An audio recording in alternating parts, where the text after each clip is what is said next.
ఏం చెప్పాడు? ఇలాగే 5 సంవత్సరాల కింద మైకు పట్టుకొని జగన్మోహన్ రెడ్డి గారు చెప్పిన మాట, నేను 3000 కోట్లతో ఒక ధర స్థిరీకరణ నిధి ఏర్పాటు చేస్తాను, ప్రతి సంవత్సరము రైతన్న వాడు నష్టానికి అమ్ముకునే అవసరమే లేకుండా మంచి మద్దతు ధర ఇస్తానని అన్నాడే జగన్మోహన్ రెడ్డి గారు. ఒక్క సంవత్సరమైనా రైతుల కోసం 3000 కోట్లు పక్కన పెట్టాడన్నా జగన్మోహన్ రెడ్డి గారు?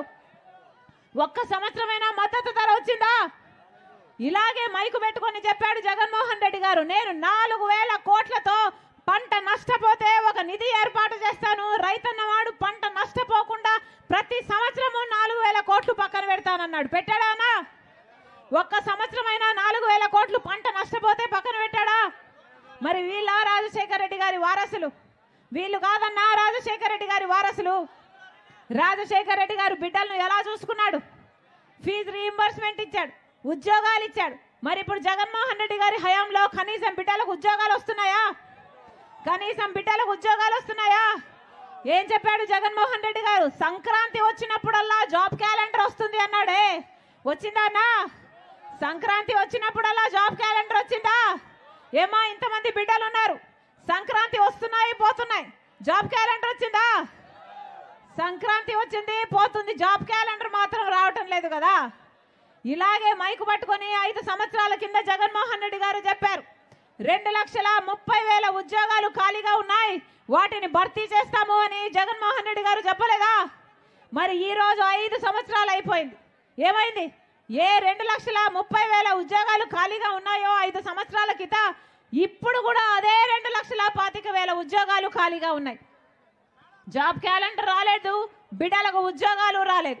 ఏం చెప్పాడు జగన్మోహన్ రెడ్డి గారు? 5 సంవత్సరాల క్రితం 23,000 ఉద్యోగాలు, టీచర్ ఉద్యోగాలు ఖాళీగా ఉన్నాయి. సిగ్గులేదా చంద్రబాబు? 7,000కే ఎందుకు నోటిఫికేషన్లు ఇస్తున్నామని ఆ రోజు తిట్టిపోశాడు జగన్మోహన్ రెడ్డి గారు. మరి జగన్మోహన్ రెడ్డి గారు ముఖ్యమంత్రి అయ్యారు కదా, 5 సంవత్సరాలు 23,000 ఉద్యోగాలు 5 సంవత్సరాలలో ఏ రోజు ఇచ్చిండకూడదు? ఒక్కసారైనా ఇచ్చాడా? ఇవ్వలేదు. మెగా డిఎస్సి 23,000తో ఉద్యోగాలు ఇస్తానన్న జగన్మోహన్ రెడ్డి గారు ఈ రోజుటికి ఎలక్షన్లు 2 నెలలు ఉన్నాయనగా ఇప్పుడు ఒక దగా డిఎస్సి 6,000కు నోటిఫికేషన్లు ఇచ్చాడు. ఏది 5 సంవత్సరాల తర్వాత? ఇన్ని సంవత్సరాలు ఏం చేశారన్నా? ఎలక్షన్లకు 2 నెలలు ముందు ఉన్నాం కనుక నోటిఫికేషన్ ఇస్తే ఈ పరీక్షలు ఎప్పుడు జరగాలి, వీళ్ళకు ఉద్యోగాలు ఎప్పుడు రావాలి, ఇది అయ్యేదా సచ్చేదా? 5 సంవత్సరాలలో ఎప్పుడు ఇచ్చిండకూడదు ఉద్యోగాలు? కనీసం కుంభకర్ణుడైనా 6 నెలలు నిద్రపోతాడు, 6 నెలలు పనిచేస్తాడే. మరి జగన్మోహన్ రెడ్డి గారు ఏం చేశారు? 5 సంవత్సరాలు నిద్రపోయారు, ఇప్పుడు నిద్రలేశారు, ఇప్పుడు నోటిఫికేషన్లు ఇచ్చాడు, ఇప్పుడు సిద్ధమని ఇప్పుడు బయలుదేరారు. దేనికి సిద్ధం? దేనికి సిద్ధం అన్నా? మళ్ళా 8,000 కోట్ల అప్పు తెచ్చి ప్రజల నెత్తి మీద పెట్టడానికి సిద్ధమా? మళ్ళా బీజేపీ పార్టీతో అక్రమ పొత్తు పెట్టుకోవడానికి సిద్ధమా? మళ్ళా బీజేపీకి మనం స్పెషల్ స్టేటస్, రాజధాని ఇలాంటి తాకట్టు పెట్టడానికి సిద్ధమా? మళ్ళీ మద్యపాన నిషేధం అని చెప్పి మళ్ళీ మహిళలను మిమ్మల్ని మోసం చేయడానికి సిద్ధమా? మళ్ళా 25 లక్షల ఇల్లులు కడతాను పేదల కోసం అని చెప్పి మళ్ళీ పేదల్ని మోసం చేయడానికి సిద్ధమా? దేనికన్నా సిద్ధం వీళ్ళు? మళ్ళీ మీ నెత్తిన ట్రోఫీ పెట్టడానికి సిద్ధం, మళ్ళీ మీ చేతిలో చిప్ అయ్యడానికి సిద్ధం, మళ్ళీ నమ్మి వీళ్ళకు ఓట్లేస్తే ఈసారి భవిష్యత్తు మిమ్మల్ని క్షమించదు, ఈసారి చరిత్ర మిమ్మల్ని క్షమించదు. అన్నా ఓట్లు, ఎలక్షన్లు వచ్చాయి, మీ ఓట్ల కోసం వాళ్ళు వస్తారు, డబ్బులు ఇస్తారు. ఎంత ఇస్తారు? ఎంతనా? ఓటుకి ఎంతట? 5, 4, 5 తీసుకోండి, ఎవరిచ్చినా డబ్బులు తీసుకోండి. కానీ ఓటేసేది మాత్రం మీ ఆలోచన అయి ఉండాలి, మీ మనస్సాక్షి చెప్పాలి. మంచి వాళ్లకు ఓట్లు వేయకపోతే మీ జీవితం నాశనం అవ్వడమే కాదు, మీ బిడ్డల జీవితాలు కూడా నాశనం అయిపోతాయి. మళ్ళీ బిడ్డలకు ఉద్యోగాలు రావు, మళ్ళీ వ్యవసాయం దండుగైపోతుంది, మళ్ళీ ప్రత్యేక హోదా రాదు.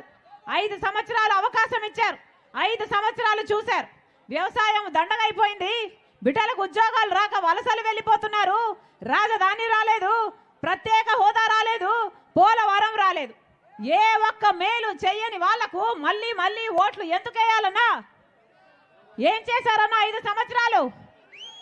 ఒక పక్కేమో లిక్కర్ మాఫియా, లిక్కర్ మాఫియా, పూర్తి మద్యపాన నిషేధం అని చెప్పాడు కదా జగన్మోహన్ రెడ్డి గారు. జగన్మోహన్ రెడ్డి గారు ఎవరన్నా? రాజశేఖర్ రెడ్డి గారి కొడుకు కదా. రాజశేఖర్ రెడ్డి గారు ఎవరన్నా? మాటిస్తే మాట తప్పని మడమ తిప్పని నాయకుడు కదా. మరి జగన్మోహన్ రెడ్డి గారు కొడుకయ్యుండి పూర్తి మద్యపాన నిషేధం చేస్తానని చెప్పి చేశాడా? మాట మీద నిలబడ్డా? పూర్తి మద్యపాన నిషేధం చేయకపోతే నేను వచ్చి ఓట్లే అడగనన్నాడు కదా. మరి ఇప్పుడు సిద్ధమని దేనికి వస్తున్నాడన్నా? మిమ్మల్ని ఓట్లేసే యంత్రాలుగా చూస్తున్నారు, కనీసం మనుషులుగా చూడట్లేదు. అందుకే ఈరోజు మళ్ళీ మీరు ఓట్లేస్తారు డబ్బులు ఇస్తే అనుకుంటున్నారు. ఏమన్నా డబ్బులు ఇస్తే ఓట్లు అమ్ముకుంటారా? మీ ప్రేమ మీ అభిమానము ఓట్లకు డబ్బులకు అమ్ముడుపోతుందా? ఆలోచన చేయండి. ఈరోజు మాట ఇచ్చి పూర్తి మద్యపాన నిషేధం చేయకపోగా జగన్మోహన్ రెడ్డి గారి సర్కారే ఈరోజు మద్యం అమ్ముతుంది. భూమట, స్పెషల్ స్టేటస్ అట, డిఎస్సి అట, ఎక్కడ బ్రాండ్లు అన్నా ఇవన్నీ బయట ఎక్కడా లేవు, మన దగ్గరే ఉన్నాయి. బయట 60 రూపాయలు ఉంటే ఇరెక్కడ 250 రూపాయలు ఉందమ్మా క్వార్టర్ అంటున్నారు. ఈ నాసి రకం మందు తాగి పక్క రాష్ట్రాల కంటే మన రాష్ట్రంలో 25% మంది గుండె లివరు చెడిపోయి చచ్చిపోతున్నారు. ఏమన్నా హెల్త్ చెకప్లు ఉన్నాయా? ఏం పద్ధతి అన్నా ఇది? ఒక పద్ధతి లేదు, పాడు లేదు. ఒక పక్కేమో లిక్కర్ మాఫియా, ఇంకో పక్కేమో శాండ్ మాఫియా, ఇంకో పక్కేమో ల్యాండ్ మాఫియా. ఇలా అన్ని మాఫియాలు, దౌర్జన్యాలు, అత్యాచారాలు, ఆఖరికి హత్యా రాజకీయాలు. సొంత చిన్నాననే కొడుకును పొట్టన పెట్టుకున్న అవినాష్ రెడ్డి గారికి మళ్ళీ పిలిచి ఎంపీ టికెట్ ఇచ్చారు అంటే ఇక న్యాయం ఎక్కడుందన్నా? వీళ్ళు రాజశేఖర్ రెడ్డి గారి ఆశయాలను నిలబెట్టే వాళ్ళు కాదన్నా. మళ్ళీ హత్యా రాజకీయాలకు, ఈ దోపిడీ రాజకీయాలకు, ఈ దొంగలకు ఓట్లేయకండి. వీళ్ళు ఆడుకుంటున్నది మీ జీవితాలతో, వీళ్ళు ఆడుకుంటున్నది మీ బిడ్డల జీవితాలతో. మనసు పెట్టి ఆలోచన చేయండి. మీ బిడ్డల కోసం మంచి నిర్ణయం తీసుకోండి. కాంగ్రెస్ పార్టీ అధికారంలోకి వస్తుంది అంటే కాంగ్రెస్ పార్టీ అధికారంలోకి వచ్చినాక 10 సంవత్సరాల ప్రత్యేక హోదా ఇస్తుంది కాంగ్రెస్ పార్టీ. కాంగ్రెస్ పార్టీ అధికారంలోకి వచ్చినాక రైతులకు 2 లక్షల వరకు రుణమాఫీ చేస్తుంది కాంగ్రెస్ పార్టీ. కాంగ్రెస్ పార్టీ అధికారంలోకి వచ్చినాక ఇల్లు లేని ప్రతి పేద కుటుంబానికి 5 లక్షలతో ఇందిరమ్మ ఇల్లు కడుతుంది కాంగ్రెస్ పార్టీ. కాంగ్రెస్ పార్టీ అధికారంలోకి వచ్చినాక ప్రతి పేద ఇల్లు గడవడానికి సంవత్సరానికి 1,00,000 రూపాయలు, 5 సంవత్సరానికి 5 లక్షల రూపాయలు ఇస్తుంది కాంగ్రెస్ పార్టీ. మీరు ఆశీర్వదించండి. మన రాష్ట్రం బాగుపడాలన్నా, మళ్ళీ వ్యవసాయం బాగుపడాలన్నా, రుణమాఫీ కావాలన్నా, మన బిడ్డలకు ఉద్యోగాలు రావాలన్నా కాంగ్రెస్ పార్టీ అధికారంలోకి రావాలి. మీరు ఆశీర్వదించండి. కాంగ్రెస్ పార్టీ ఎంపీ అభ్యర్థిగా ఈద సుధాకర్ రెడ్డి గారు, మీ అన్న, మీ తమ్ముడు, మీ బిడ్డ, మీరు ఆశీర్వదించాలని రాజశేఖర్ రెడ్డి బిడ్డ మనస్ఫూర్తిగా ప్రార్థిస్తుంది. అలాగే కాంగ్రెస్ పార్టీ ఎమ్మెల్యే అభ్యర్థి అజితమ్మ, ఎన్నోసార్లు మీరు ఓట్లేశారు. ఈసారి గెలిపించండి. ఈసారి గెలిపించేంతగా ఓట్లేయండి. ఆశీర్వదించండి. మీకు అందుబాటులో ఉంటుంది, మీ గొంతైతుంది, మీ బలం అవుతుంది. ఆశీర్వదించాలని కాంగ్రెస్ పార్టీ మీద మీ అమూల్యమైన vote, MLA vote, MP vote 2 Congress party మీద వేయాలని మీ రాజశేఖర్ రెడ్డి బిడ్డ ప్రతి అన్నను, ప్రతి తమ్ముడిని, ప్రతి అక్కను, ప్రతి చెల్లిని శిరస్సు వంచి చేతులు జోడించి మనస్ఫూర్తిగా ప్రార్థిస్తుంది. జోహార్ వైఎస్ఆర్, జోహార్ వైఎస్ఆర్, జోహార్ వైఎస్ఆర్. హస్తం గుర్తుకే, హస్తం గుర్తుకే, హస్తం గుర్తు.